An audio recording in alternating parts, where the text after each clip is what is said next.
Un garçon de 12 ans portait sa petite sœur blessée jusqu'à l'hôpital, pieds nus, ses vêtements couverts de poussière. Mais personne ne l'aida.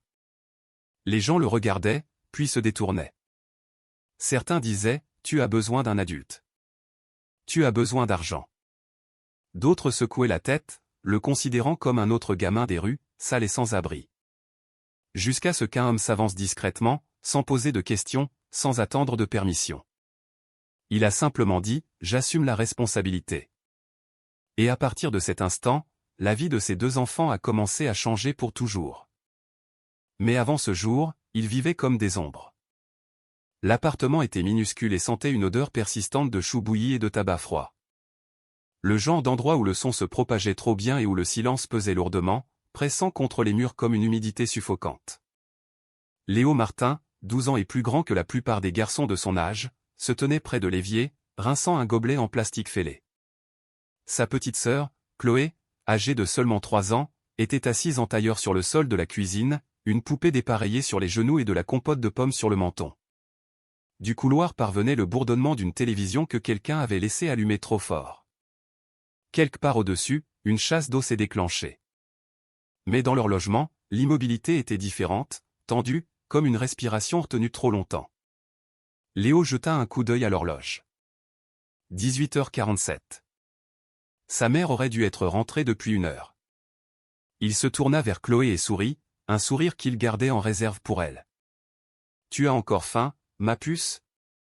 Elle hocha la tête, sans lever les yeux. Il savait qu'elle n'avait pas vraiment faim. Elle voulait juste le réconfort d'être prise en charge, la douce illusion de la normalité. Il attrapa la dernière banane et l'éplucha lentement, la divisant en 2 parties égales. Moitié pour moi, moitié pour toi. Marché conclu. Avant qu'elle ne puisse répondre, la porte d'entrée grinça en s'ouvrant. Léo se raidit. Sandrine Martin entra la première, son eyeliner maculé, son uniforme froissé et son sac à main de travers sur l'épaule. Derrière elle venait Stéphane, dans une chemise qu'il ne rentrait jamais dans son pantalon, avec ce genre de sourire en coin qui donnait à Léo l'envie de cacher des choses, comme le dessin que Chloé avait scotché au mur, comme ses propres sentiments. Tu ne pouvais même pas nettoyer ce putain de sol.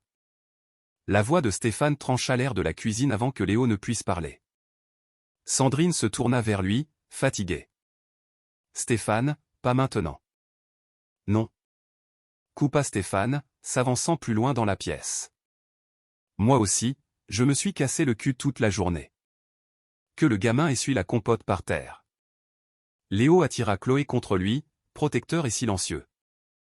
Ce n'est rien, marmonna Sandrine en se frottant le front. Ce sont des enfants. Non, lança Stéphane, la voix se tendant. Il est assez grand pour faire sa part. Tu continues de le materner et il finira par être une mauviette. Léo ne leva pas les yeux. Il connaissait les règles. Le contact visuel était une invitation. Répondre était une déclaration de guerre. Il sentit les doigts de Chloé s'enrouler autour des siens. Elle savait toujours quand il fallait se faire discrète. Tu sais, dit Stéphane en le regardant droit dans les yeux maintenant. Peut-être que si ton vrai père était resté, tu aurais une idée de ce que c'est d'être un homme. Les mots brûlaient. Léo ne pleura pas. Pas ici. Pas devant lui. Sandrine bougea, faillit dire quelque chose, mais se tut. Stéphane renifla et se dirigea vers le réfrigérateur. De toute façon, il n'y a rien à bouffer dans ce taudis. Léo expira lentement et silencieusement, puis baissa les yeux vers Chloé. Elle cligna des yeux vers lui, le regard large, terne, oublié. Il s'accroupit et lui murmura à l'oreille. « C'est bon, ma puce. Je suis là pour nous. » Elle hocha la tête, petite et solennelle. Un secret partagé. Cette nuit-là, alors que les ronflements de Stéphane résonnaient depuis la chambre et que leur mère était assise sur le canapé, le regard vide, Léo couvrit Chloé avec la seule couverture propre et se blottit à côté d'elle sur le sol, son épaule contre la sienne, sa paume contre son dos, écoutant sa respiration. Le clair de lune filtrait à travers les stores en fines lamelles. Dans cette immobilité, il fit une promesse qu'il ne prononcerait pas à voix haute. Quoi qu'il arrive, elle ne serait jamais seule dans cette maison. Pas dans le noir, pas tant qu'il respirerait encore. Et même si personne ne le lui disait jamais, il serait sa sécurité. Même si le monde ne la lui rendait jamais. La chaleur, ce jour-là, ne bourdonnait pas. Elle sifflait. Les fenêtres gémissaient sous son poids. L'air à l'intérieur de l'appartement collait à la peau comme un tissu humide. Léo se tenait près de l'évier, les mains enroulées autour d'une tasse ébréchée, observant le lent goutte-à-goutte du robinet comme s'il pouvait lui répondre. Chloé était étendue sur le tapis délavé du salon, fredonnant pour elle-même en faisant aller et venir un crayon de cire sur le même point d'une feuille de papier. « Ne chante pas si fort, ma puce », appela Léo. « Stéphane dort. » Elle ne répondit pas, se contentant de chuchoter. C'était le rythme silencieux, celui qui s'installe lorsque le monde extérieur à votre fenêtre ne semble pas sûr à regarder. Léo avait 12 ans, mais ses épaules lui faisaient mal comme celles de quelqu'un de 2 fois son âge, à force de trop porter, de ne jamais savoir quand tout pourrait s'effondrer. La porte d'entrée s'ouvrit plus brutalement que d'habitude. Sandrine entra en titubant, de la sueur sur sa clavicule, ses cheveux retenus par une pince qui ne tenait plus grand-chose. Son sac à main pendait comme un poids. Et Stéphane. Stéphane suivait. Chemise à moitié boutonnée. Lunettes de soleil encore sur le nez à l'intérieur. Ce regard sur son visage. Celui qui nouait l'estomac de Léo. Fais-la bouger du sol, marmonna Stéphane en désignant Chloé. Elle dessine, dit doucement Sandrine. Dans mon salon. Léo se déplaça rapidement, soulevant Chloé, bien qu'elle ait protesté doucement. On faisait pas de bruit, offrit-il. La bouche de Stéphane tressaillit. Toujours une excuse. Il prit une bière dans le frigo. Ne regarda ni l'un ni l'autre. Sandrine laissa tomber son sac. S'il te plaît, pas aujourd'hui. D'accord ? Pas quoi ? Demanda-t-il. Pas faire semblant que tes gosses dirigent cet endroit. Pas continuer à faire comme si je n'étais pas le seul putain d'adulte ici avec un travail qui compte. La bouche de Sandrine s'ouvrit, mais aucun son n'en sortit. Cette nuit-là, l'air ne se rafraîchit pas. La chaleur s'installa plus profondément, comme si elle aussi avait décidé de ne pas partir. Stéphane resta debout à regarder la télé, le son fort, bredouillant devant les publicités. Léo emmena Chloé dans leur chambre tôt, essayant de la garder silencieuse, bien qu'elle veuille danser. Elle tourbillonnait. Les petites mains levées, riant de rien et de tout. Chut, murmura-t-il de nouveau. Tu vas le réveiller. Mais elle n'entendit pas. Ou elle s'en fichait. Ou peut-être qu'à 3 ans, on pense encore que l'amour est plus fort que la peur. Puis, trop vite pour qu'il puisse l'arrêter, la porte s'ouvrit à la volée. Stéphane se tenait dans l'encadrement, les épaules comme un mur. Je t'avais dit de la faire taire, gronda-t-il. Elle ne faisait que jouer, dit Léo en s'avançant vers Chloé. Mais Stéphane l'atteignit le premier. Il la poussa violemment. Elle bascula en arrière, son petit corps heurtant le bord en bois de la table basse avec un bruit sourd et épais. Le son de quelque chose qui ne devrait pas plier de cette façon. Le temps s'effondra. Léo cligna des yeux, et soudain la pièce n'était plus une pièce. C'était du feu. C'était du sang et du silence et un souffle qu'il ne pouvait pas trouver. Chloé gisait, recroquevillée, ne pleurant pas, ne bougeant pas. Elle ira bien, marmonna Stéphane en reculant. Léo tomba à genoux. Chloé, il secoua doucement son épaule. Ses yeux papillonnèrent mais ne s'ouvrirent pas. Elle a besoin d'un médecin, cria-t-il. Stéphane ricana. Tu as besoin de grandir. Cette petite peste est toujours dans les pattes. Peut-être que maintenant elle apprendra à écouter. Tu l'as blessée. Elle a foncé dans la table. Elle est maladroite. Les enfants font des bêtises. Tu l'as poussée. Stéphane se pencha. Et tu vas la fermer. Si tu dis quoi que ce soit, ils vous sépareront. Tu crois qu'une famille d'accueil vous gardera ensemble? Tu crois qu'ils laisseront un gamin de 12 ans élever une gamine? Tu la perdras. Léo sentit le sol tanguer sous lui. C'est tout ce que j'ai, dit-il. Et tu n'es rien sans moi, lança Stéphane. Ta mère a besoin de moi. Tu dois arrêter de te mettre en travers de mon chemin. Léo le fixa, et pour la première fois, il ne détourna pas le regard. Elle ne respire pas bien, murmura-t-il. Stéphane se retourna, ouvrant déjà une autre bière. C'est à ce moment-là que Léo se leva. Il se dirigea vers Chloé, l'enveloppa dans la couverture du canapé, un polaire doux usé par trop de lavage, et la souleva délicatement dans ses bras. Sa tête reposait contre sa poitrine, sa respiration faible, sa peau brûlante. Il n'enfila pas de chaussures, ne prit pas de téléphone. Il sortit simplement par la porte, descendit les escaliers, dans la gueule ouverte de l'été. Personne ne l'arrêta. Le monde, comme toujours, regardait ailleurs. Il marcha 4 pâtés de maison avant que ses bras ne commencent à trembler. Chloé semblait plus lourde à chaque pas. Le soleil lui cuisait la nuque. Les voitures passaient sans ralentir. Il ne pleura pas. Il ne pouvait pas se le permettre. Dans une station-service, il entra pour demander de l'aide. Le caissier, un adolescent au regard ennuyé, Lucas, les examina et dit « Pas de téléphone. » C'est la politique du magasin. Léo déglutit. Elle a 3 ans. Elle s'est cogné la tête. S'il vous plaît. Le garçon haussa les épaules. Essayez l'hôpital. Alors il marcha de nouveau. Quelque part près des limites de la ville, il passa devant un panneau qui disait « Dans un monde plein de bruit, soyez le havre de paix de quelqu'un ». Il murmura des histoires à l'oreille de Chloé, sur des crêpes qui ressemblaient à des étoiles, sur leur mère quand elle chantait dans la cuisine, sur un jardin qu'ils n'avaient pas, mais qu'ils auraient peut-être un jour. À un coin de rue, une vieille femme avec un déambulateur, Monique, l'aperçut et l'appela « Mon petit, tu as besoin d'aide ». Il se tourna, hésitant. Elle jeta un coup d'œil à Chloé et lui fit signe d'approcher. « Viens t'asseoir. Laisse-moi voir. » Il s'assit sur son perron. Elle toucha le front de Chloé, fronça les sourcils. « Je ne peux pas conduire, dit-elle. Mais je peux te donner 20 €. La clinique est à 10 minutes d'ici si tu cours. » Léo leva les yeux, surpris. Elle sourit doucement. « J'ai eu des enfants aussi. Et des petits-enfants. Je sais à quoi ressemble le désespoir quand il porte un masque de courage. » Il hocha la tête. « Merci. Tu fais ce qu'il faut pour elle, » dit la femme. Et avec Chloé pressée contre lui et le monde remarquant enfin leur existence, Léo courut. Non pas pour fuir quelque chose, mais pour aller vers quelque chose, vers l'aide, vers la guérison, vers le genre de silence qui ne blesse pas, mais qui écoute.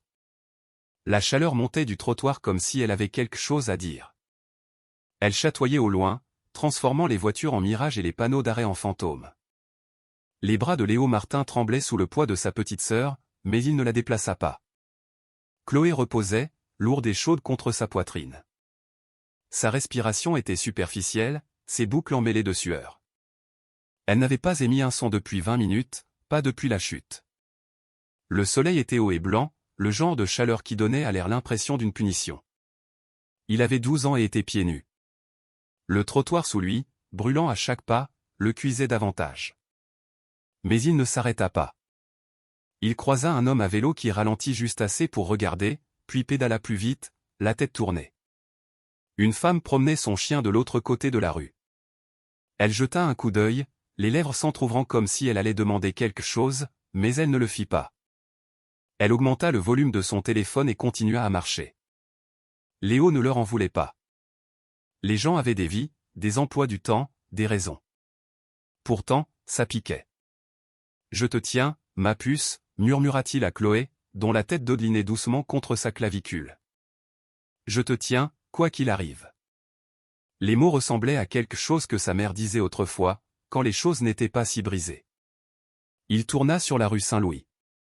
Il y avait 3 longues rues jusqu'à la clinique la plus proche. Il les avait comptées une fois quand maman avait eu besoin d'antibiotiques. 3 rues, pas d'ombre, un seul arrêt de bus. Il se souvenait d'être assis là, ses jambes trop courtes pour pendre, regardant d'autres enfants avec leur père acheter des glaces de l'autre côté de la rue. Maintenant, personne ne distribuait de bâtonnets glacés, juste le soleil, impitoyable et vaste. Ses pieds commençaient à avoir des ampoules. Il essaya de marcher sur les parcelles d'herbe à côté de la route, mais même celles-ci étaient séchées et piquantes comme des aiguilles. Chloé gémit une fois, puis se tut à nouveau. Le silence l'effrayait plus que tout. Il passa devant une petite zone commerciale. L'enseigne d'un bureau de services financiers clignotait en néon rouge. Même si la porte était verrouillée, un homme derrière le comptoir leva les yeux et le fixa alors que Léo essayait d'ouvrir la porte. Il ne bougea pas pour l'aider. Léo pressa son front contre la vitre un instant juste pour sentir quelque chose de frais. Puis il continua. Ses bras étaient engourdis, mais il ne s'arrêta pas. Chaque respiration semblait racler ses côtes. La sueur coulait le long de sa colonne vertébrale en filet constant. Il passa devant une supérette et entra. Le souffle d'air conditionné le fit halter. Le vendeur, Antoine, un jeune homme aux cheveux hirsutes et au visage qui semblait n'avoir pas dormi depuis des jours, leva à peine les yeux. On n'autorise pas les gens à traîner ici. Je ne traîne pas, dit Léo, trop faible pour paraître en colère. Elle est blessée. Le vendeur cligna des yeux. Il vous faut une ambulance. Léo secoua la tête. Pas de téléphone. Je peux juste utiliser le vôtre une seconde? L'homme l'examina. Je ne peux pas. Le patron me le reprochera. Léo resta là un instant de plus, tenant Chloé comme si elle pouvait s'envoler s'il ne la serrait pas. Puis il se tourna et partit. Derrière lui, les portes automatiques se refermèrent en chuchotant. Dehors à nouveau, la chaleur le frappa comme une gifle. Il tourna dans la rue suivante, la rue des Tilleuls. La clinique n'était plus loin maintenant. Peut-être 6 minutes de plus, c'est au maximum. Tu te souviens de l'étang au canard qu'on a vu dans le livre? Murmura-t-il à Chloé. On ira un jour. Je te laisserai jeter des miettes de pain. Pas de réponse. Un souvenir remonta de quelque part. Leur mère chantant « You are my sunshine » dans la cuisine. Elle faisait tourner Chloé en rond jusqu'à ce que le bébé crie de rire. À l'époque où ses yeux n'étaient pas toujours cernés par l'épuisement. À l'époque où Léo croyait encore que les adultes réparaient les choses. Il traversa devant une église. Les marches étaient larges et blanches, tachetées de fientes d'oiseaux et de chaleur. Un panneau à l'extérieur disait « La bonté est le langage que les sourds peuvent entendre et les aveugles peuvent voir ». Il s'arrêta. Il ne l'avait pas prévu. Ses genoux cédèrent. Il s'affaissa sur les marches en béton, serrant Chloé plus fort, sa poitrine se soulevant. Les larmes brouillèrent le panneau. Sa gorge était épaisse de poussière, de chagrin et d'une rage dont il ne savait que faire. Une porte grinça, une voix, rauque, vieille, douce. « Mon fils. » Il leva les yeux. Une femme se tenait dans l'embrasure de la porte, peut-être la soixantaine avancée, peut-être plus. Ses cheveux étaient tirés en un chignon bas, sa robe bleu pâle. Elle tenait une Bible dans une main et un trousseau de clés dans l'autre, ses yeux plissés contre la lumière. « Est-ce qu'elle respire ?» demanda-t-elle. Il hocha la tête. « À peine. »« Viens, » dit-elle rapidement. Il la suivit à l'intérieur. Le hall d'entrée sentait le vernis à bois et le citron. Elle le conduisit à un canapé juste au-delà du sanctuaire et lui fit signe de déposer Chloé. Puis elle disparut et revint avec un chiffon humide et une bouteille d'eau. « Tu as de la famille à proximité ?» demanda-t-elle. Il secoua la tête. « Personne qui puisse aider. » Elle pressa le chiffon sur le front de Chloé. « Comment t'appelles-tu » Léo, et elle c'est Chloé. Elle a 3 ans. La femme, Marie, hocha la tête comme si elle les connaissait déjà. « Je vais appeler la clinique, » dit-elle. « Ils sont juste au bout de la rue. Je vais demander à quelqu'un de vous attendre devant. » Elle s'est cogné la tête, murmura Léo. « C'est grave. »« Je sais, » dit la femme. Léo baissa les yeux sur ses pieds, couverts d'ampoules, rouges, à vif. « Elle n'a rien fait de mal. »« Je te crois. » Les mots firent craquer quelque chose en lui. « Je ne savais pas quoi faire d'autre, » dit-il. « J'ai juste marché. » Elle s'assit à côté de lui. Parfois, marcher est la chose la plus courageuse. Il ferma les yeux. Le calme autour d'eux n'était pas lourd. Il était doux. Les gens n'arrêtaient pas de détourner le regard, dit-il après un moment. Parfois, regarder signifie ressentir, et certaines personnes ont trop peur de ressentir. Mais j'ai 12 ans, dit-il, et je n'avais pas peur. Elle tendit la main et posa doucement la sienne sur la sienne. Alors tu es déjà plus un homme que la plupart. Dehors, un moteur tournait au ralenti. Elle se leva et ouvrit la porte. Une camionnette de la clinique attendait au bord du trottoir. Le chauffeur sortit, l'expression sérieuse mais gentille. Alors que la femme aidait Léo à soulever Chloé, elle le regarda dans les yeux et dit « Tu ne l'as pas laissé tomber, Léo. Tu as traversé le feu pour l'amener ici. » Il déglutit difficilement, hocha la tête. Avant de monter dans la camionnette, il se tourna vers elle une dernière fois. « Pourquoi m'avez-vous aidé ?» Elle sourit. « Parce qu'une fois, quelqu'un ne l'a pas fait, et j'ai promis que je ne ferai jamais la même chose. » Puis la porte se ferma et la camionnette s'éloigna, laissant derrière elle les empreintes d'un garçon sur le ciment chaud, petite, nue, et brûlante d'amour. La clinique sentait le désinfectant et la vieille peinture. Une infirmière derrière la vitre parlait dans son micro-casque tout en griffonnant quelque chose avec un stylo mâchouillé. Le hall était plein.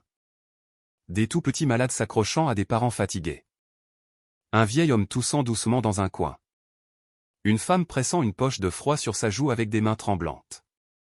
Personne ne remarqua le garçon au début. Léo se tenait juste à l'intérieur des portes coulissantes en verre, ses bras enroulés fermement autour de Chloé, sa tête reposant contre sa poitrine, son visage rouge de fièvre et à peine conscient. Sa chemise lui collait à la peau avec de la sueur et de la poussière, et ses pieds, rouges, craquelés, couverts d'ampoules, le tenaient à peine debout. Il s'approcha du comptoir. L'infirmière leva brièvement les yeux. « J'ai besoin d'aide, » dit Léo. Sa voix semblait venir du fond d'un puits. L'infirmière fronça les sourcils. « Où sont tes parents ?»« Elle a 3 ans, murmura-t-il. Elle s'est cogné la tête. Elle ne se réveille pas vraiment. J'ai demandé où sont tes parents. Je ne sais pas où est ma mère. S'il vous plaît, juste elle a besoin d'un médecin maintenant. » Les yeux de l'infirmière s'attardèrent un instant sur Chloé, sur le petit corps mou, sur l'ecchymose près de sa tempe, mais sa voix ne s'adoucit pas. « Nous avons besoin d'un tuteur légal, quelqu'un pour signer les formulaires, les informations d'assurance. Sans ça, elle est en train de mourir. » Cria Léo. La salle d'attente se figea. Le vieil homme toussa une fois de plus, puis se tut. Même le stylo de la réceptionniste cessa de bouger. « Elle est brûlante, » ajouta Léo, plus doucement maintenant. « Elle ne peut pas parler. Elle ne pleure même pas. » L'infirmière hésita, sa bouche bougea, incertaine.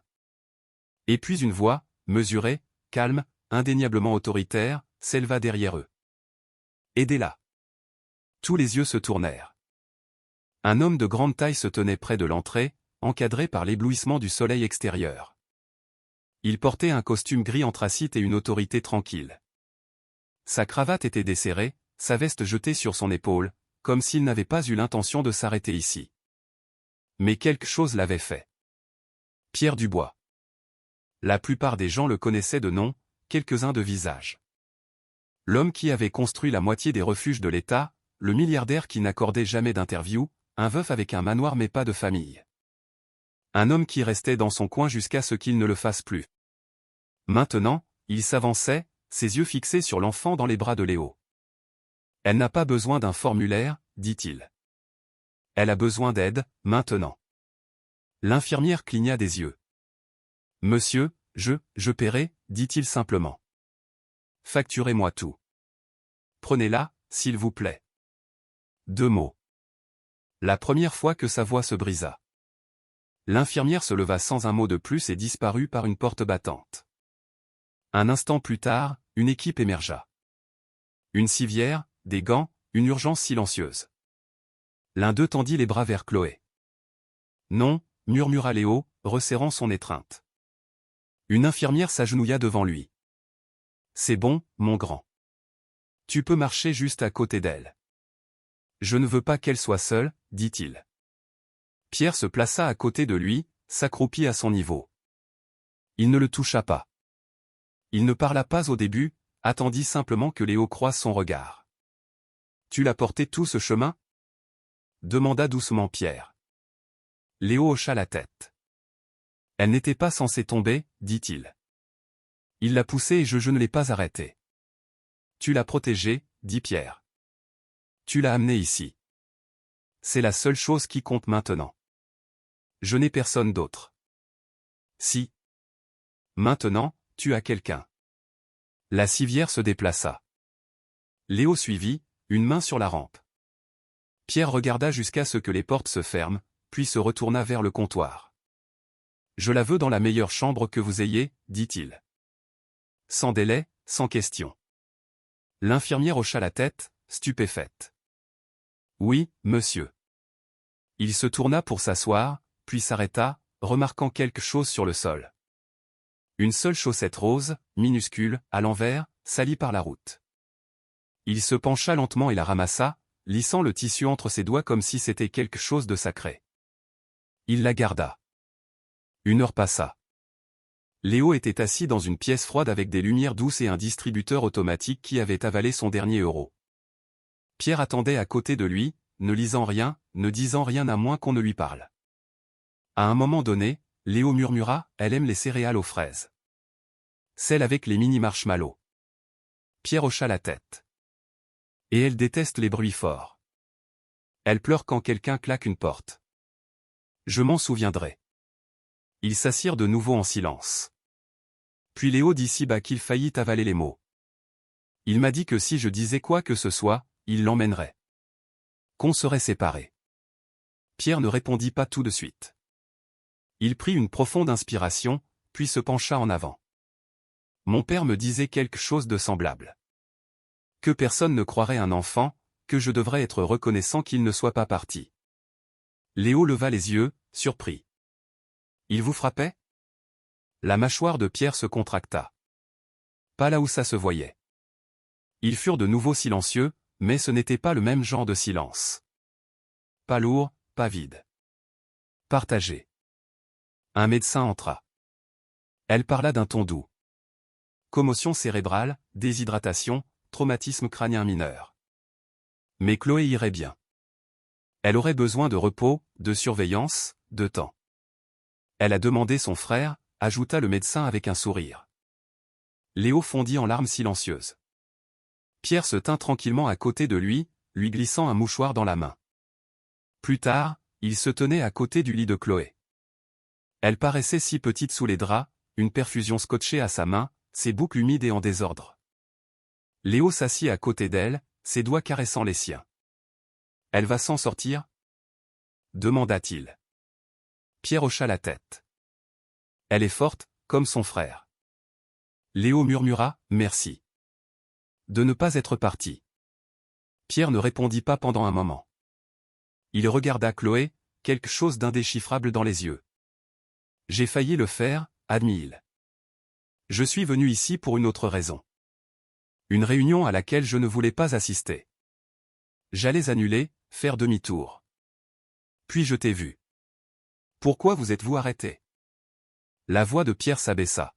« Parce que je sais à quoi ça ressemble quand quelqu'un est en train de se briser et que personne n'intervient. » Léo le regarda, les yeux écarquillés. « Je ne le laisserai plus s'approcher d'elle, » dit le garçon avec férocité. « Tu n'auras pas à le faire. » Pierre se redressa. « Raconte-moi tout. La vérité. Peu importe à quel point c'est laid. Je m'en occuperai. » Léo hésita. Puis il commença à parler. Tout, des ecchymoses aux menaces, à la peur silencieuse qui ne quittait jamais leur cuisine, jusqu'au moment où Chloé est tombée et n'a pas pleuré. Pierre n'interrompit pas une seule fois. Quand Léo termina, sa voix épuisée, Pierre dit seulement ceci, « Tu n'as jamais été censé porter ça tout seul. » Et pour la première fois depuis longtemps, Léo laissa quelqu'un d'autre porter le poids, ne serait-ce qu'un peu. Le couloir à l'extérieur de la chambre de convalescence de Chloé était peint d'un beige terne, le genre de couleur qui n'offense pas, mais ne réconforte pas non plus. Léo était assis, affalé sur une chaise trop grande pour lui, ses jambes se balançant au-dessus du sol, le tissu de son jean raide de sueur et de poussière. En face de lui, Pierre Dubois était penché en avant sur une chaise rembourrée, les coudes sur les genoux, observant le garçon avec une patience qui semblait méritée. Aucun des deux n'avait beaucoup parlé au cours des 10 dernières minutes. Le silence n'était cependant pas inconfortable. C'était comme le calme qui suit une tempête, quand on ne sait pas encore si c'est fini, mais que le vent a enfin cessé de faire trembler les fenêtres. Léo tourna la tête vers la fenêtre au bout du couloir. Il pouvait voir une parcelle de ciel s'adoucir en crépuscule. « Elle dit toujours que le ciel est rose quand les anges se brossent les cheveux, » murmura-t-il. Pierre regarda. On dirait une poétesse. Elle n'a que 3 ans, haussa les épaules Léo. Mais parfois, elle dit des choses qui ressemblent à de la musique. Pierre sourit faiblement, puis baissa les yeux sur ses mains. Il tenait de nouveau la chaussette, celle qui était tombée du pied de Chloé pendant la marche. Il n'avait pas l'intention de la garder, mais il ne l'avait pas lâchée non plus. « Je ne pensais pas que quelqu'un nous aiderait, » dit Léo après un moment, sa voix fluette. « Pourquoi ça ?» demanda doucement Pierre. Le garçon haussa de nouveau les épaules, mais sa gorge se serra. Les gens ne le font pas. Ils regardent, ils passent, ils se détournent. Pierre ne se pressa pas de combler le vide. Léo le regarda, puis le regarda vraiment. « Pourquoi pas vous ?» La question flottait là comme de la vapeur s'élevant de l'asphalte. Il avait tout à fait le droit de la poser. Pierre prit une lente inspiration, choisissant ses mots avec soin. « Parce que je me suis vu en toi. Il y a longtemps, j'étais celui qui se tenait seul, portant trop de choses, et personne ne s'est tourné vers moi. » Léo fronça les sourcils. « Qu'est-ce qui s'est passé ?» Pierre marqua une pause, puis répondit. « Quelqu'un aurait dû intervenir, mais ils ne l'ont pas fait. Et pendant longtemps, j'ai cru que cela signifiait que je n'avais pas d'importance. » Le garçon l'étudia. « Vous êtes riche. Vous avez tout. » « J'ai des choses, » corrigea doucement Pierre. « Mais les choses ne sont pas la même chose que la paix, la présence ou la sécurité. » Il y eut un silence. Puis Léo demanda, « Est-ce que ça a fini par aller mieux ?» Pierre croisa son regard. « Seulement quand j'ai arrêté de prétendre que je n'avais pas besoin des autres. » La porte de la chambre de Chloé s'entr'ouvrit et une infirmière sortit. « Elle dort, » murmura-t-elle. « Vous pouvez vous asseoir avec elle maintenant si vous voulez. » Léo se leva, déjà en mouvement. « Je reste juste ici, » dit Pierre. Dans la chambre, Chloé était blottie sous une couverture bleu pâle, un bras reposant au-dessus de sa tête. Les machines émettaient des bips doux. Léo grimpa sur la chaise à côté d'elle, attrapa sa petite main et enroula ses doigts autour. Elle ne se réveilla pas, mais ses doigts tressaillirent.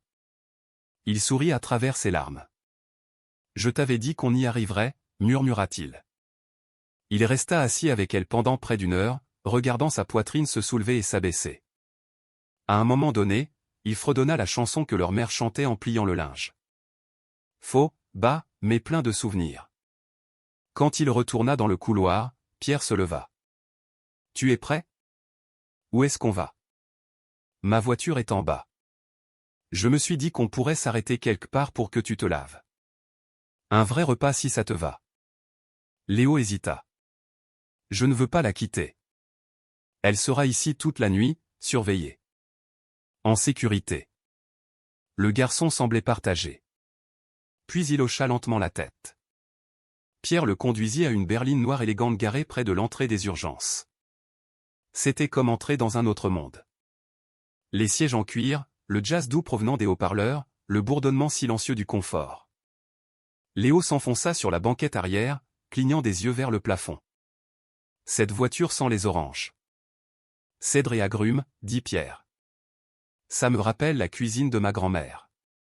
Elle gardait des pots d'oranges sur le rebord de la fenêtre. C'est bizarre, dit Léo, mais il sourit. Je pense que je l'aurais bien aimé. Elle t'aurait bien aimé, répondit Pierre. Ils roulèrent dans un silence complice. Lorsqu'ils atteignirent le gîte que Pierre avait arrangé, modeste mais chaleureux avec une balancelle sur le porche et 2 petites chambres, Léo le fixa comme s'il pouvait disparaître. « Je peux rester ici ?» demanda-t-il. « Pour l'instant, jusqu'à ce qu'on trouve une solution. » Pierre ne mentionna pas l'avocat qu'il avait déjà appelé, l'assistante sociale à qui il avait laissé 3 messages vocaux, ou le vœu silencieux qu'il avait fait de ne plus jamais laisser Stéphane approcher du garçon. À l'intérieur, Léo prit une douche. La vapeur embua le miroir, et il resta sous l'eau chaude plus longtemps que prévu. Quand il sortit, il y avait des vêtements propres posés sur le lit, un t-shirt doux, un pantalon de survêtement, même des chaussettes. Il se changea lentement. Dans la cuisine, Pierre remuait quelque chose sur la cuisinière. « Je ne mange pas beaucoup, d'habitude, » dit Léo en jetant un coup d'œil. « Bien, » répondit Pierre. « Ce ne sera pas grand-chose. Juste une soupe et des tartines. » Léo s'assit à table, le bois chaud sous ses doigts. Il ne parla pas pendant qu'il mangeait, mais à mi-chemin, il dit « La plupart des adultes disent qu'ils seront là, et puis ils ne le sont pas. » Pierre hocha la tête. « Je sais. Vous êtes le deuxième qui ne s'est pas détourné. » Qui était la première? Léo réfléchit un long moment.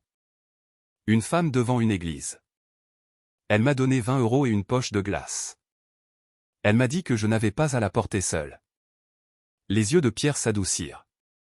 Tu n'étais pas seul. Je pensais que si. Je connais ce sentiment, dit-il. Comme si tu ne portes pas tout, personne d'autre ne le fera. Ouais, murmura Léo. Après le dîner, Pierre proposa le canapé, mais Léo choisit le tapis dans la chambre vide de Chloé. Il étendit la couverture fine et s'allongea le dos tourné à la porte. Avant que Pierre n'éteigne la lumière, il demanda « Je peux laisser la lumière du couloir allumée ?» Bien sûr. La lumière resta allumée toute la nuit. Et Léo dormit pour la première fois depuis des semaines.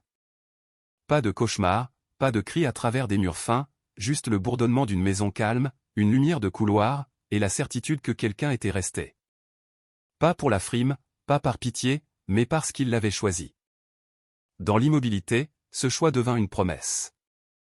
Le deuxième adulte de sa vie qui n'avait pas détourné le regard pourrait être le premier à rester.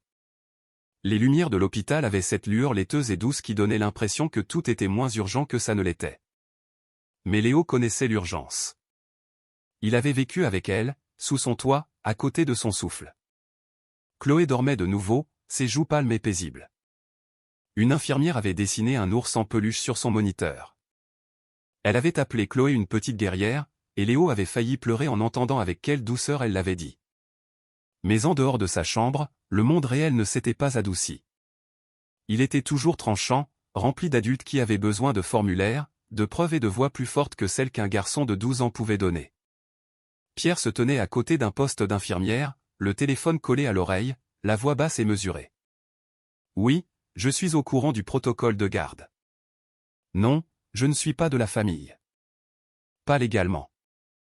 Mais il est en danger. Ils le sont tous les deux. J'ai déjà un avocat sur l'affaire. Léo l'observait. Ce grand homme silencieux qui n'avait pas bronché une seule fois depuis leur rencontre. Il n'avait pas demandé de contexte.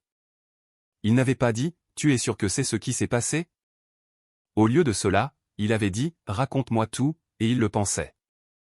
Mais maintenant, même avec un avocat, même avec des factures payées en totalité, il manquait quelque chose que Léo ne savait pas nommer. Une preuve.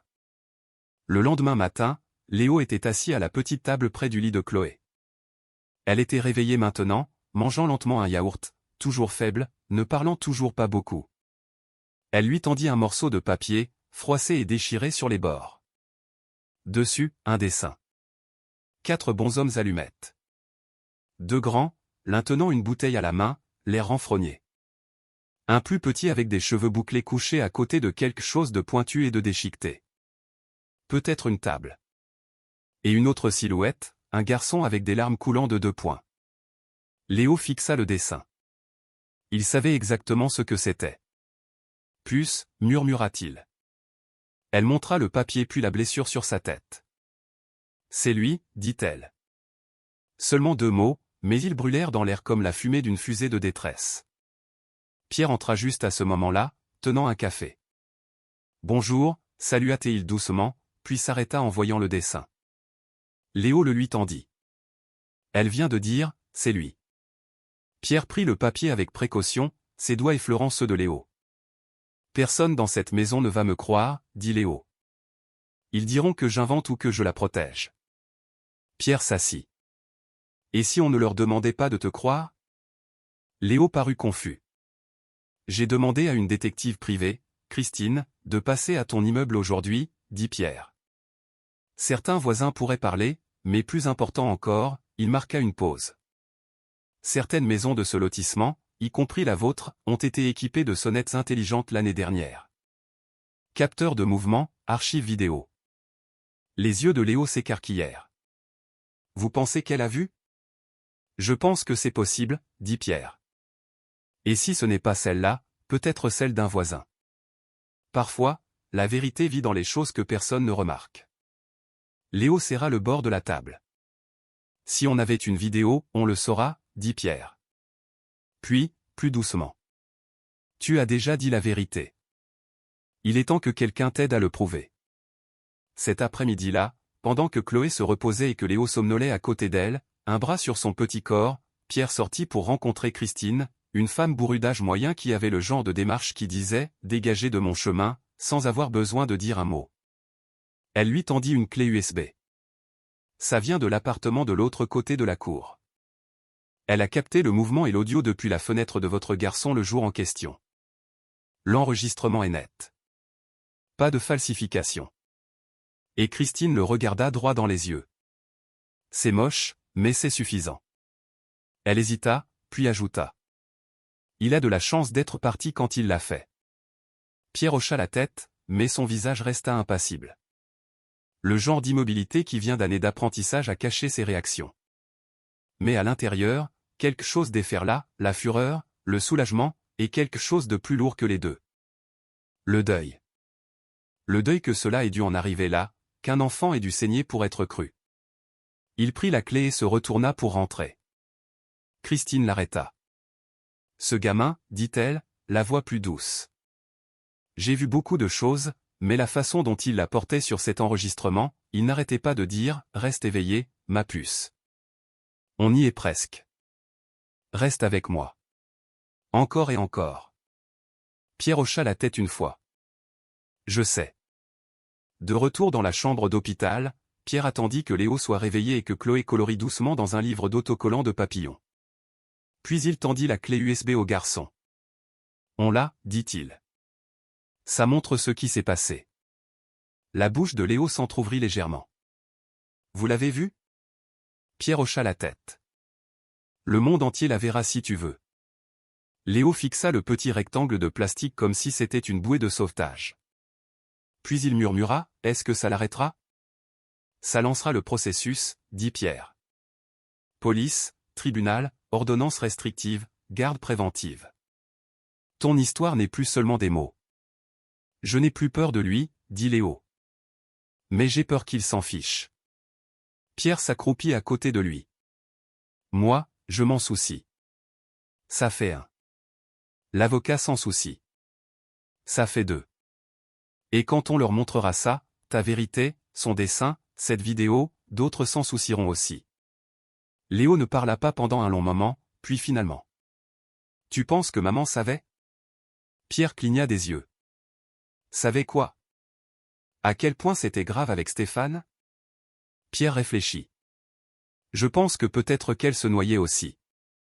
Certaines personnes ne peuvent pas appeler à l'aide quand elles sont sous l'eau. Léo hocha lentement la tête. Alors qu'est-ce qui se passe maintenant? Pierre regarda Chloé. Maintenant, on la laisse se reposer. On laisse l'avocat travailler et on attend. Mais tu n'attendras pas seul. Léo laissa échapper un souffle qu'il ne savait pas avoir retenu. Cette nuit-là, après que Chloé fut bordée dans le lit d'hôpital, Léo s'assit sur le petit banc de la fenêtre, regardant les lampadaires. Pierre le rejoignit discrètement. Léo dit, je pensais que la seule façon d'être en sécurité était d'être petit, silencieux, de ne pas être remarqué. Et maintenant? Demanda Pierre. Je pense qu'être remarqué par la bonne personne, c'est ce qui te sauve. Ils s'assirent de nouveau en silence.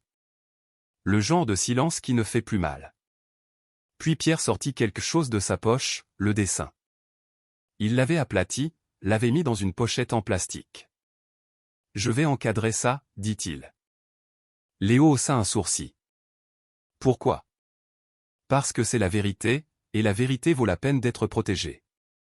Léo hocha la tête, la gorge nouée, et bien en dessous, dans la ville assombrie, Stéphane était escorté hors de son appartement, menottes au poignet. La vérité avait trouvé son chemin, non pas avec des cris, mais avec une image. La pièce sentait légèrement le vieux papier et le nettoyant au citron, comme si trop de confessions avaient été effacées des murs. Léo était assis au centre d'une longue table en bois, ses pieds ne touchant pas tout à fait le sol. Ses mains étaient jointes sur ses genoux, non pas par nervosité, mais par mémoire musculaire. Il avait appris il y a longtemps à rester immobile, à ne pas prendre trop de place quand les adultes parlaient. Mais aujourd'hui, il avait quelque chose à dire. À côté de lui était assis Pierre Dubois, calme et silencieux, un carnet non ouvert devant lui. De l'autre côté de la table, l'enquêtrice de la protection de l'enfance, Valérie Dubois, offrit un verre d'eau que Léo ne toucha pas. Un avocat du département était assis dans un coin. Un enregistreur clignotait en rouge. Tout était silencieux, comme avant une tempête. « Peux-tu nous le redire avec tes propres mots ?» La voix de Valérie était douce. « Sans te presser. » Léo baissa les yeux sur la table. Sa voix était faible mais stable. « Il m'a dit que si je disais quoi que ce soit, il l'emmènerait. » Chloé. Il a dit qu'il nous séparerait. Qu'ils font toujours ça aux enfants comme nous. Qui t'a dit ça? Stéphane. C'est le petit ami de ma mère. Je ne sais pas s'ils sont encore ensemble. Pierre posa une main légèrement sur la table. Proche, mais sans toucher. Juste une présence. Léo leva les yeux. Il l'a poussée. Chloé. Elle a heurté la table, sa tête. Et que s'est-il passé ensuite? Je lui ai dit d'appeler quelqu'un. Il a ri. A dit qu'elle se réveillerait, que je devais m'endurcir et arrêter de pleurnicher comme une fille. Léo fit une pause. Mais elle ne se réveillait pas. Son visage ne bougeait pas. Valérie griffonnait des notes. Je l'ai enveloppée dans la couverture avec les canards. C'est la plus douce. Et j'ai marché. Il jeta un coup d'œil à Pierre. Jusqu'à ce qu'il me trouve. L'avocat se racla la gorge. Et avant ce jour, était-ce la première fois que M. Stéphane blessait physiquement votre sœur? Non, dit Léo doucement. Il lui serrait fort le bras, lui criait dessus. Une fois, il l'a enfermée dans la salle de bain pendant 1 heure parce qu'elle avait renversé du jus. J'ai essayé de la faire sortir. Il m'a giflé. Il y eut un silence. Et votre mère? Demanda l'avocat. Où était-elle pendant ces moments? Léo hésita. Elle était fatiguée. Toujours fatiguée. Parfois, elle pleurait. Parfois, elle n'était pas là. La porte s'ouvrit doucement en cliquant. Tout le monde se tourna. Et elle était là, Sandrine. Elle n'avait pas frappé. Elle semblait plus mince qu'avant, les cheveux non brossés, du maquillage d'il y a 2 jours accroché sous ses yeux comme de la peinture fantôme. Elle se tenait dans l'embrasure de la porte, figée. On m'a dit que je pouvais venir, dit-elle. Valérie hocha la tête. Vous êtes sur la liste. Veuillez vous asseoir. Sandrine s'assit dans un coin, pas à côté de Léo, pas en face, juste à peine à l'intérieur de la pièce, comme si la culpabilité avait un rayon d'action. Elle se tordit les mains, regarda son fils, détourna le regard. Vous pouvez parler si vous le souhaitez, Madame Martin, dit l'avocat. Je ne savais pas, murmura-t-elle. Personne ne parla. Je pensais qu'il nous aidait, qu'il payait le loyer, qu'il les gardait quand je travaillais de nuit. J'étais si fatigué tout le temps. Sa voix se brisa. Je me suis dit que Léo exagérait, qu'il essayait de me faire quitter Stéphane comme j'avais quitté son père. Léo ne broncha pas, mais ses yeux s'éteignirent comme des lumières tamisées derrière des rideaux. Pierre prit enfin la parole. Vous n'avez pas cru votre fils quand il a dit qu'il avait peur. Sandrine déglutit. Non, dit-elle. J'ai pensé qu'il était en colère que je sorte de nouveau avec quelqu'un. Qu'il me voulait juste pour lui tout seul. Je n'ai jamais voulu ça, dit Léo, à peine un murmure. Je sais, murmura-t-elle. Un autre silence. Puis Léo attrapa le sac à dos à côté de lui et en sortit un morceau de papier, plié en 3, plissé sur les bords. Des gribouillis enfantins. Il le fit glisser sur la table. Qu'est-ce que c'est? Demanda Valérie. C'est de Chloé, dit Léo. Elle l'a dessiné à l'hôpital. L'infirmière lui a donné des crayons de cire. Ils se penchèrent tous en avant. Un dessin au crayon de cire, un bonhomme allumette avec une queue de cheval et une robe violette allongée à côté d'un rectangle marron, manifestement destiné à être une table, une grande silhouette rouge à côté d'elle avec des sourcils en colère, et une autre plus petite en bleu tenant quelque chose comme une couverture. Et à côté d'eux, écrit phonétiquement, les mots « Léo m'a emmené ». Sandrine s'étouffa. C'est ce dont elle se souvient, dit Léo. Elle n'a pas tous les mots, mais elle se souvient. La pièce semblait retenir son souffle. Je ne pensais pas qu'elle avait vu, ajouta-t-il. Mais si. Sandrine se leva, non pas de colère, mais plutôt comme si elle s'effondrait. Elle se dirigea vers la table, les yeux rouges, et posa une main tremblante sur le dessin. Elle regarda son fils. « Je t'ai abandonné, dit-elle. » Léo ne dit rien. « J'ai laissé un homme te traiter comme un bruit et je me suis dit que tu étais juste dramatique. Mais tu ne l'étais pas. Tu la protégeais, et moi aussi. » Toujours pas de réponse. Elle laissa ses larmes couler alors, silencieusement, sans sanglots. Juste du sel et de l'abandon. « Je ne vous mérite ni l'un ni l'autre, murmura-t-elle. Mais si vous me le permettez, je veux essayer à nouveau. Même si tout ce que vous me laissez faire, c'est m'asseoir dans la salle d'attente pendant qu'elle dort. Même si tout ce que j'obtiens, c'est un autre dessin. » Les lèvres de Léo tremblèrent. « Elle te demande parfois, dit-il. » Sandrine cligna des yeux.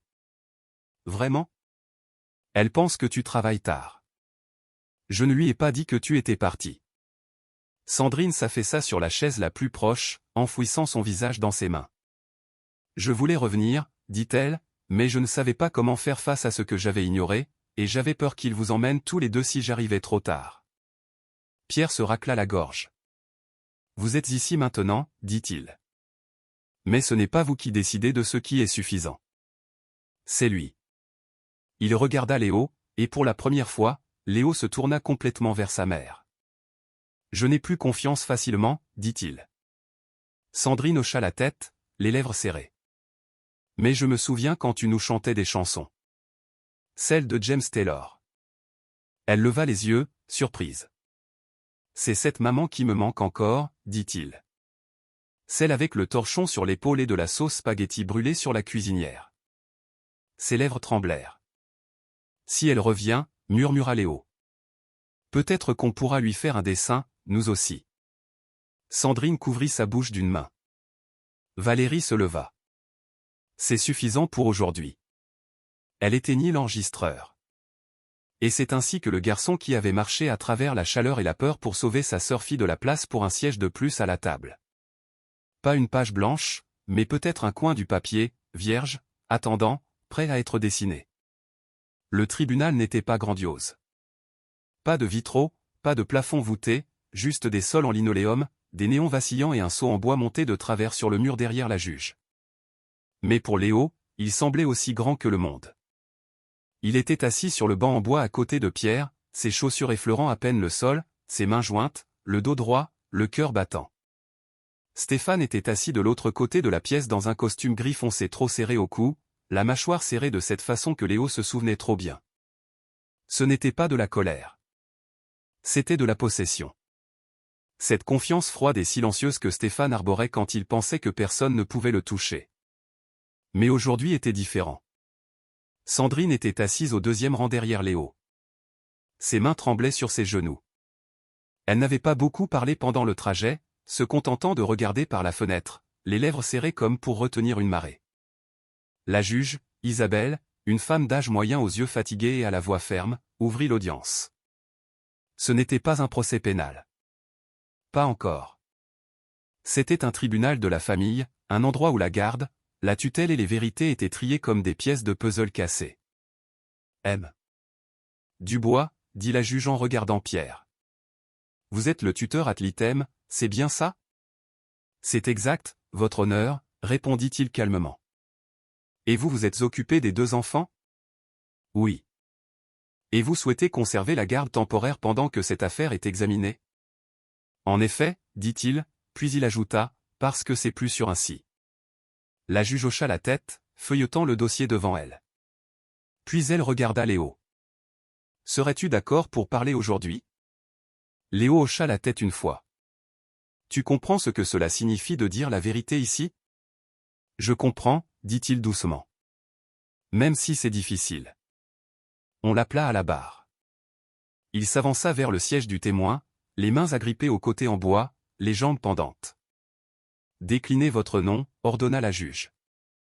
Léo Martin. Et votre âge? 12 ans. La pièce était si silencieuse que Léo pouvait entendre le stylo gratter sur le bloc-notes du greffier. Raconte-nous ce qui s'est passé, Léo. Avec tes propres mots. Il prit une inspiration. Il l'a blessée. Chloé. Il criait toujours, mais cette fois il l'a poussée. Elle s'est cogné la tête. Elle n'a pas pleuré. Elle a juste arrêté de bouger.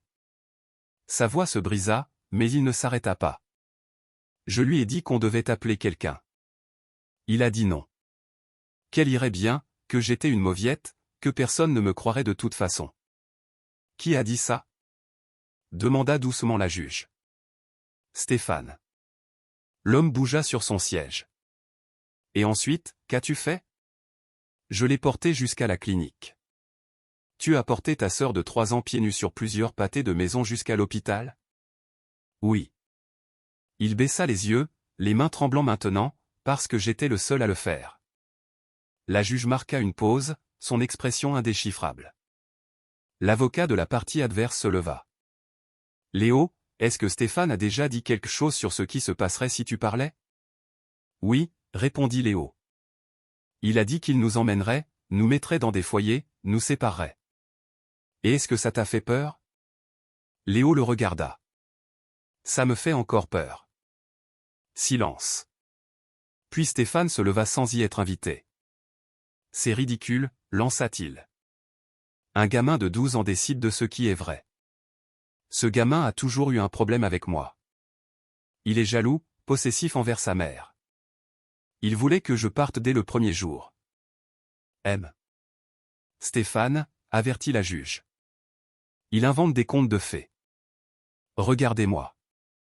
Ai-je l'air de quelqu'un qui ferait du mal à un enfant? Sandrine se leva soudainement. Votre honneur, dit-elle, la voix tremblante. Puis-je parler? La juge hésita, puis hocha la tête. Allez-y, Madame Martin. Sandrine s'avança. Je pensais que Léo exagérait, qu'il n'aimait tout simplement pas Stéphane. J'ai laissé mon épuisement obscurcir mon jugement, mais j'ai vu les bleus. J'ai entendu les cris et j'ai choisi de détourner le regard. Sa voix se brisa. Ma fille aurait pu mourir. Elle se tourna vers Stéphane, les yeux durs. Et tu n'as pas bronché. Stéphane ricana. Tu es faible, Sandrine. Tu as toujours eu besoin de quelqu'un à blâmer. Non, dit-elle, la voix s'élevant pour la première fois. J'avais besoin de quelqu'un pour nous protéger. Et tu as forcé mon fils à le faire. Sandrine se retourna vers la juge. S'il vous plaît, laissez-les rester avec M. Dubois. C'est le seul adulte qui ne s'est pas détourné. L'avocat de Stéphane lui murmura quelque chose, mais Stéphane l'écarta d'un geste. Je me suis occupé d'eux, aboya-t-il. J'ai mis de la nourriture sur la table quand elle faisait des doubles services. Et quel remerciement j'obtiens? Des mensonges et des dessins. Des dessins? Demanda la juge, un sourcil levé. Pierre se leva, tirant un papier plié de sa veste. Ceci a été dessiné par Chloé à l'hôpital, dit-il. Il dépeint clairement l'événement, sa blessure, Léo l'enveloppant dans une couverture et partant. Ce n'est peut-être pas un témoignage sous serment, mais c'est un enregistrement, et les enfants disent souvent la vérité avec des couleurs avant de trouver les mots.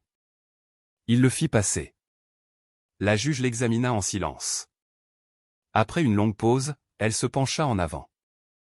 J'ai lu les rapports médicaux, vu les photos, l'évaluation du conseiller, et maintenant j'ai entendu le garçon lui-même.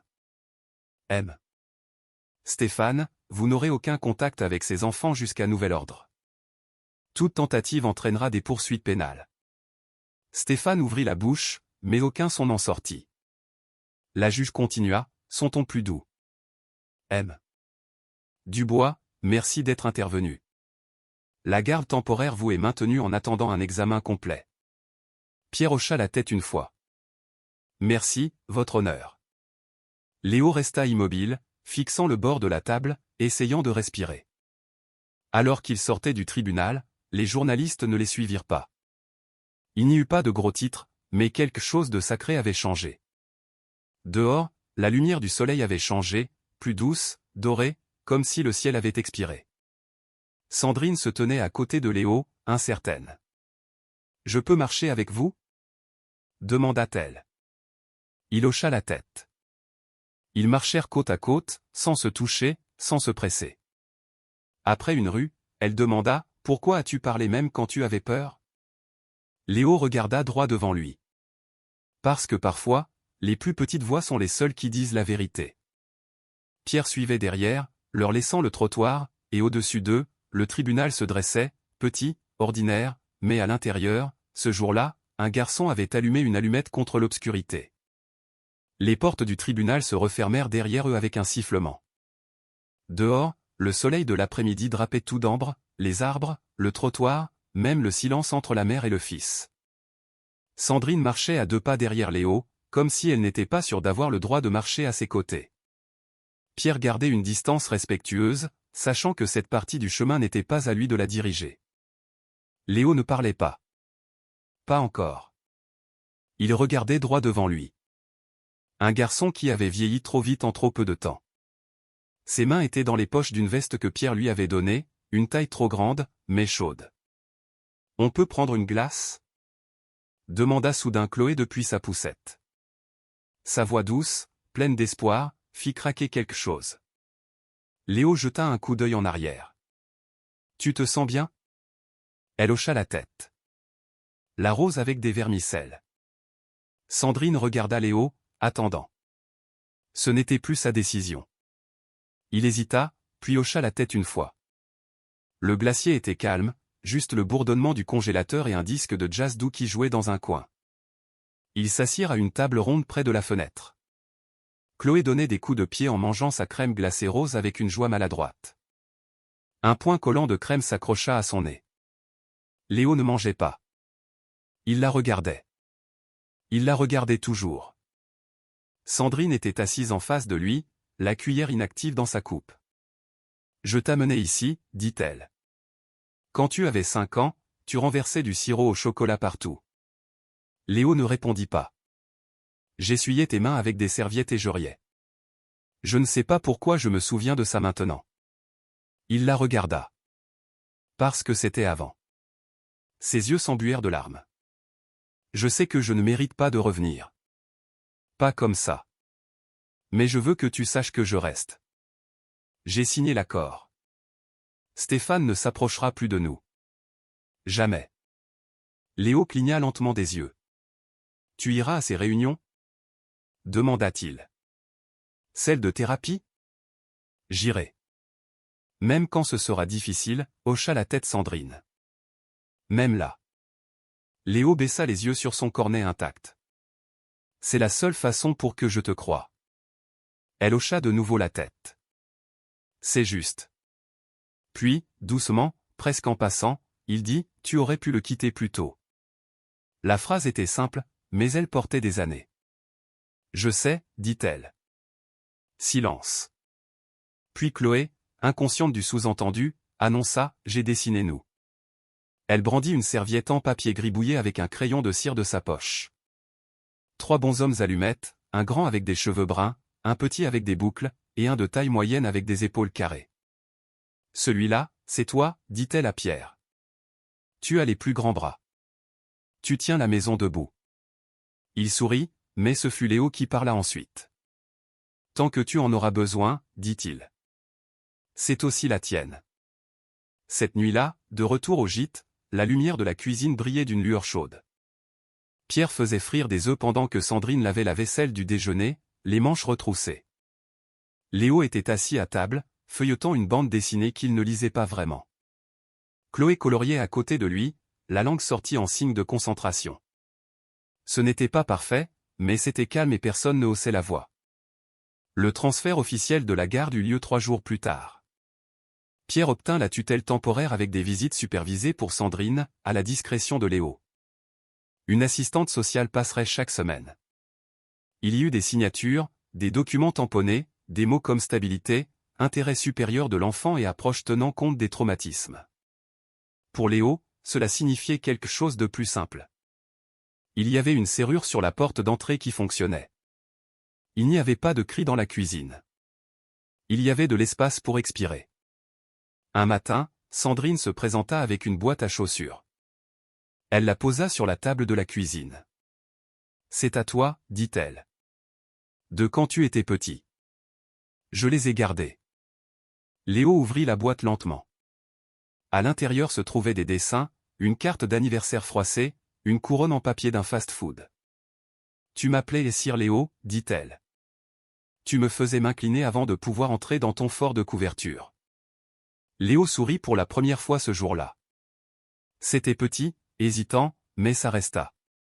Plus tard, alors que Sandrine sortait, il la suivit. Pourquoi as-tu apporté ça? Demanda-t-il. Elle le regarda, surprise. Parce que je voulais que tu saches que tu as toujours été aimé, même quand je ne t'ai pas protégé comme j'aurais dû. Léo fixa le jardin. J'attendais à la fenêtre, dit-il. La nuit, au cas où tu rentrerais plus tôt. Je suis désolé, murmura-t-elle. Je ne savais pas à quel point j'étais perdu jusqu'à ce que tu arrêtes de me chercher. Le vent soufflait doucement dans les arbres. Je suis encore en colère, dit-il. Je sais. Mais je ne veux pas l'être pour toujours.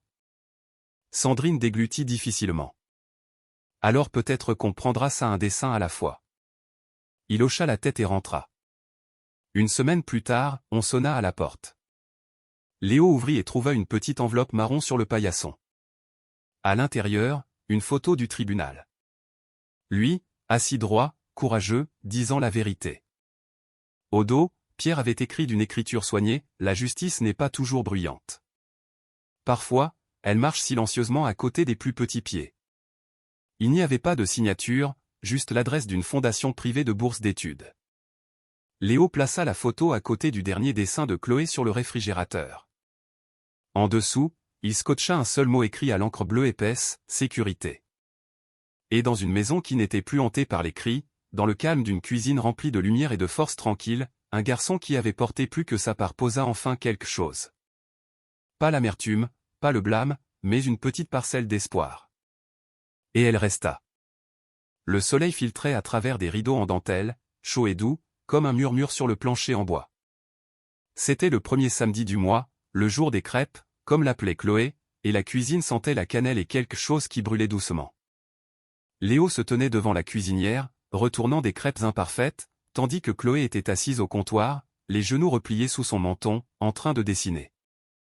Ses cheveux avaient poussé, de douces boucles atteignant maintenant ses épaules, plus emmêlées, plus tirées. Pierre entra, tenant le courrier. Il avait l'air reposé pour une fois, comme un homme apprenant l'art de rester. « Il y a quelque chose pour toi, » dit-il en posant une enveloppe blanche sur la table. Léo s'essuya les mains et l'ouvrit. À l'intérieur se trouvait un dépliant plié avec une seule phrase imprimée en gros caractères, « La lumière de Chloé, une fondation pour les enfants silencieux. » En dessous, une photo de Chloé du printemps dernier, assise dans un champ de fleurs sauvages, tenant un pinceau, souriant les yeux fermés. « C'est vrai ?» demanda-t-il, à peine plus fort qu'un murmure. Pierre hocha la tête. Ça a été approuvé hier. Les papiers sont faits. Le financement est en place. Léo passa un pouce sur les bords du dépliant. Alors elle va pouvoir aider d'autres enfants maintenant. Elle l'a déjà fait, dit Pierre. Ça ne fait que l'officialiser.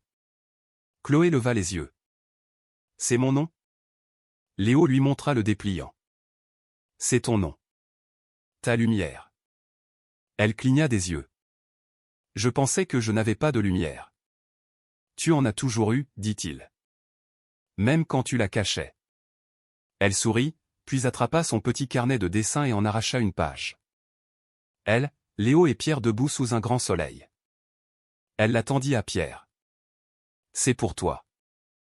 Il la plia soigneusement comme si c'était quelque chose de sacré.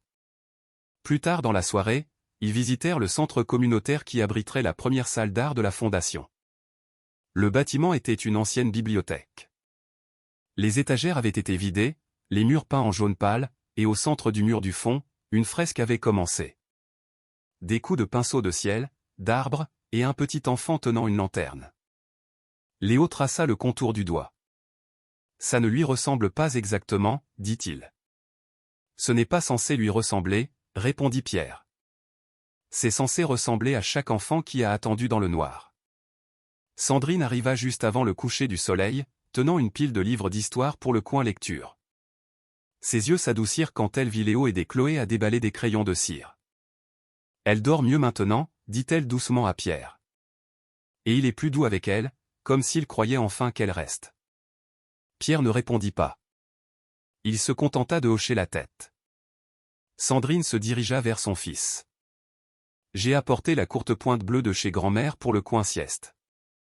Léo s'arrêta. Elle nous enveloppait dedans quand il y avait une coupure de courant. Je me souviens, dit-elle. Ça sentait toujours la lavande et les bois. Léo ne sourit pas, mais il prit la courte pointe avec précaution, comme si c'était quelque chose qui valait la peine de lui pardonner. La soirée s'étira. Le centre se vida, la lumière scintillant sur les nouvelles fenêtres. Avant de partir, Chloé retourna à l'intérieur en courant. Elle se tint longtemps devant la fresque, puis murmura quelque chose qu'aucun d'eux ne put entendre. Quand elle se retourna, il y avait des larmes sur ses joues. Pas des larmes de peur, des larmes douces, le genre qui vient quand quelque chose se déverrouille à l'intérieur et respire. « Que as-tu dit à la peinture ?» demanda Sandrine. Chloé haussa les épaules. « J'ai dit merci d'avoir attendu. » Sur le chemin du retour, Pierre resta de nouveau en retrait, leur laissant de l'espace. Léo attrapa la main de Chloé. Elle la prit. « Tu sais, dit-elle, tu es mon frère préféré. »« Je suis ton seul frère, dit-il. »« Je sais, répondit-elle. C'est ce qui le rend spécial. » À la maison, elle s'endormit rapidement, un crayon à la main, son carnet de dessin à côté d'elle. Léo resta longtemps dans le couloir, la regardant à travers l'embrasure de la porte. « Tu penses qu'elle s'en souviendra ?» demanda-t-il doucement à Pierre. « Une partie, dit Pierre, mais pas tout. Les enfants sont doués pour garder ce qui compte et laisser le reste devenir de la fumée. » Léo hocha lentement la tête. « Elle sursaute encore parfois, ajouta-t-il. « Toi aussi. » Une longue pause. « Mais vous guérissez, continua Pierre. « Tous les deux. »« Et vous ?» demanda Léo. Pierre ne répondit pas tout de suite. « Je crois que oui, dit-il. Parce que je ne marche plus seul. » Il se tenait dans le couloir, deux ombres côte à côte.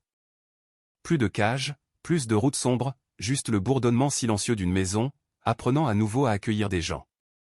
Et sur le réfrigérateur, sous les dessins arc-en-ciel de Chloé et la photo du tribunal de Léo, un aimant tenait maintenant un nouveau morceau de papier. Il disait, la lumière de Chloé n'est pas un lieu. C'est une promesse. Et cette promesse, comme la fille dont elle portait le nom, ne vacilla pas, ne s'estompa pas. Elle resta. Tous les héros ne portent pas de cape. Certains ont 12 ans avec des yeux fatigués et une couverture froissée. Certains en ont 3 avec un dessin serré dans une petite main. Et certains, comme Pierre, comme Sandrine, comme le lecteur qui est arrivé jusqu'ici, sont simplement des gens qui choisissent à un moment donné de rester. La lumière de Chloé n'est pas seulement un nom. C'est un rappel que même lorsque le monde échoue, l'amour peut revenir. Que le silence n'est pas toujours la fin d'une histoire. Il peut être le souffle avant que quelqu'un ne prenne enfin la parole. Que peu importe la profondeur de la blessure, la guérison commence avec une personne prête à dire « Je te crois ». Dans un monde où il est facile de se détourner, cette histoire ose regarder de plus près pour nous rappeler que ce que nous choisissons de remarquer peut sauver une vie.